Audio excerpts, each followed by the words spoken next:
कौन सी ऐसी क्रीम है जिसको लगाने से दर्द यूं छू मंतर की तरह गायब हो जाए। दुनिया मार्स पर पहुंच गई, मंगल पर पहुंच गई, परंतु क्या हम भारतीयों को यही सवाल का जवाब चाहिए कि कौन सी ऐसी बेस्ट क्रीम है जिससे हमारा दर्द हमेशा के लिए गायब हो जाए। आज इस वीडियो में मैं बताने वाला हूं, तो अंत तक ज़रूर देखना सारी उन क्रीमों के बारे में और किसके कैसे रिजल्ट हैं।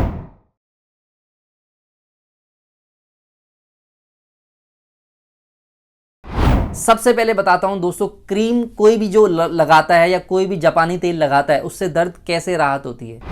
दोस्तों, कोई भी दवाई कैसे एक्ट करते हैं उसके कुछ तरीके हैं। सबसे पहला है लोकल, ये जो क्रीम है ये लोकल एप्लीकेशन का तरीका है। दूसरा आता है ओरल, यानी कि जो दवाइयां हम खाते हैं वो एक ओरल तरीका है। तीसरा आता है इंजेक्टेबल, इंजेक्टेबल मतलब कोई भी तरीका जो इंजेक्शन से लगाया जाता है वो इंजेक्टेबल है, या तो वो वेन में लगाया जाए या वेसल में लगाया जाए या सबक्यूटेनियस केवल त्वचा में लगाया जाए या मसल में लगाया जाए, इंट्रामस्कुलर। और फिर आता है पर रेक्टल, एक ऐसा भी तरीका जो जहां से हम लोग मल मूत्र या लेटरिंग करते हैं वहां लगाया जाए। तो जो क्रीम हम लोग लगाते हैं वो एक लोकल एप्लीकेशन है। और अब देखते हैं कि क्रीम लगाने से क्या फ़ायदे होते हैं और दवाई खाने से क्या फ़ायदे होते हैं। दोस्तों, क्रीम लगाना और दवाई खाना दोनों आपके दर्द में राहत लाती हैं, परंतु क्या ये आपको सही करती हैं?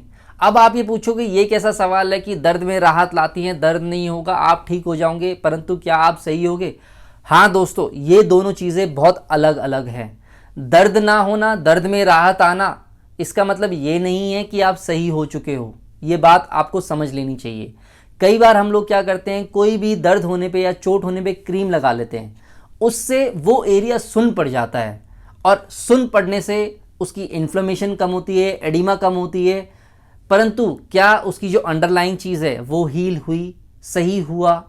कई बार ऐसा भी होता है कि दर्द में राहत होने की वजह से उसको रेस्ट मिल जाता है, जिससे इन्फ्लेमेशन हो जाती है। तो छोटी छोटी जो चीज़ें हैं जो ज़्यादा घातक नहीं हैं वो हील कर जाती हैं, परंतु ये मतलब नहीं है इसका कि इससे आप निरंतर पूरे हील हो गए हैं। तो इसीलिए कोई भी क्रीम लगाने से पहले ये सोच लेना कि केवल ये आपको दर्द में राहत देगी, उसी प्रकार से जैसे दर्द की गोलियां केवल दर्द में या सिर दर्द में राहत लाती हैं। और हम भारतीयों ने इन क्रीमों का इतना बड़ा दुरुपयोग करा है कि घर में जितना कि कोई भी सामान मौजूद होता है उसी प्रकार से लोगों के घरों में वोलिनी या मूव या डॉक्टर ऑर्थो भिन्न भिन्न प्रकार की क्रीमें रखी हुई हैं सेल्फ मेडिकेशन की वजह से। तो क्या क्रीम लगाना सच में फ़ायदेमंद है या लॉन्ग टर्म में हार्मफुल है? दोस्तों, जो शॉर्ट टर्म इफेक्ट्स हैं क्रीम के, फ़ायदे के अलावा फ़ायदा तो वो देती ही देती हैं उन बीमारियों में जिनमें अंडरलाइंग कॉज नहीं है या एक एक्यूट इंजरी है, यानी कि वो इंजरी जो कुछ घंटे में या 1 या 2 दिन के अंदर अंदर हुई है या जो कोई सीरियस कंडीशन नहीं है। परंतु क्या ये लॉन्ग टर्म में क्रॉनिक कंडीशंस में इनको हील करती है?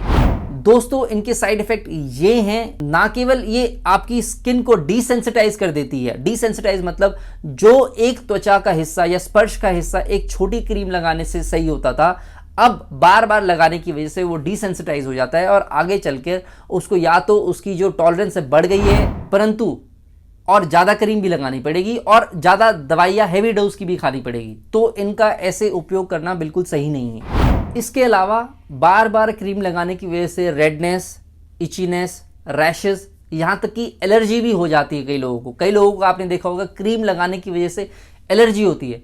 परंतु जो मैं बात बताने वाला हूँ वो ये है कि बार बार क्रीम लगाने की वजह से हमारे शरीर में जो कुछ विटामिन्स होते हैं या कुछ ऐसे स्ट्रक्चर्स होते हैं, मेलाटोनिन वगैरह, जो विटामिन्स को कन्वर्ट करते हैं सनलाइट को और शरीर को प्रोवाइड करते हैं, वो नहीं प्रोवाइड कर पाते हैं। तो इसलिए इनका ओवर यूज़ भारत के लिए बहुत घातक है।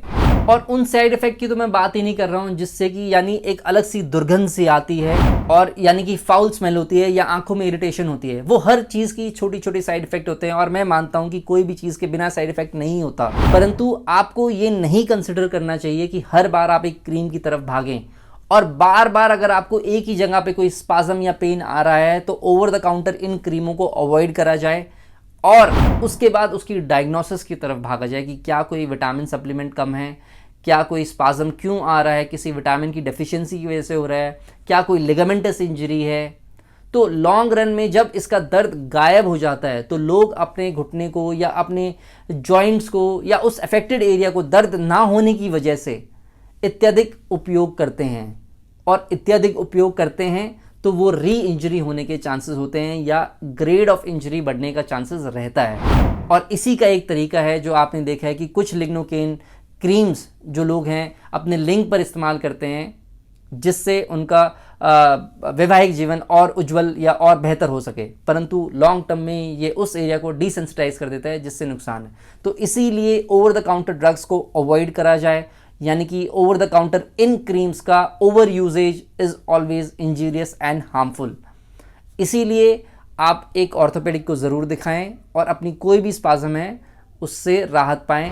आशा करता हूँ आपको ये वीडियो पसंद आई होगी। अगर आपको कोई ऐसा सवाल है या कोई ऐसी टिप्पणी है जो मुझसे साझा करना चाहें, प्लीज़ कमेंट में बताएं ताकि मैं अगली वीडियो आपके पास लेके आ सकूँ। बहुत बहुत धन्यवाद।